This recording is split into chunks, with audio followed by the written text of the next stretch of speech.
ধরুন পণ্য কেনার জন্য লাইনে দাঁড়িয়েছেন অথবা অফিসের ফাঁকে চা খেতে গেলেন, আর এই কারণেই আপনার মৃত্যু ঘটতে পারে। শুনতে অবাক লাগলেও ঢাকা যেন এমন মৃত্যু চাপিয়ে দিচ্ছে জনগণকে। ঘর থেকে বের হওয়ার পর সুস্থ স্বাভাবিকভাবে ফেরার গ্যারান্টিও নেই।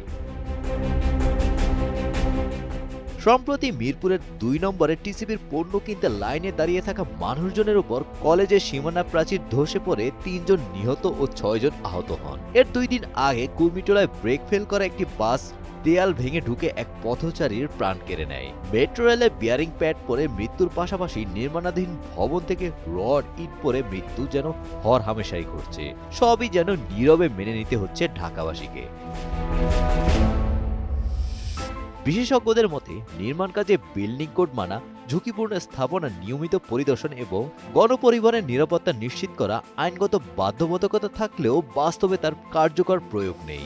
বাংলাদেশ ইনস্টিটিউট অব প্ল্যানার্সের সভাপতি অধ্যাপক ডক্টর আদিল মোহাম্মদ খান বলেন, নির্মাণকালীন নিরাপত্তা নিশ্চিত না করা এবং ঝুঁকিপূর্ণ ভবনের বিরুদ্ধে কার্যকর ব্যবস্থা না নেওয়ার কারণেই দুর্ঘটনার পুনরাবৃত্তি ঘটছে। নির্মাণকালীন সেফটির প্রয়োজন আছে।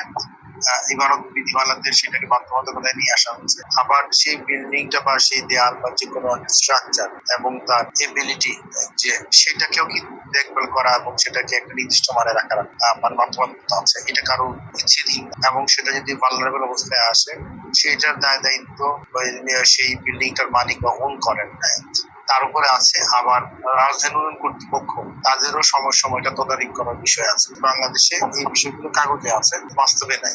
এই চক্রের উপরে আমরা আছি। ইন বিটুইন যেটা হচ্ছে যে আমাদের এই যে গতদিন মারা গেলেন, বিভিন্ন সময় নির্মাণকালেও ইট বা বিভিন্ন কিছু করে মারা যাচ্ছে, মানে এটা একটা আমাদের জন্য খুবই নর্মাল একটা ঘটনা হয়ে গেছে।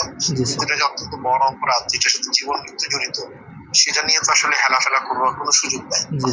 রাজপথে ও নির্মাণ সাইটে অব্যবস্থাপনা এবং তদারকি না করার কারণে প্রতিনিয়ত এভাবে কত মানুষ প্রাণ হারাচ্ছেন তার সুনির্দিষ্ট কোনো হিসেব নেই সরকারি কোনো দপ্তরে।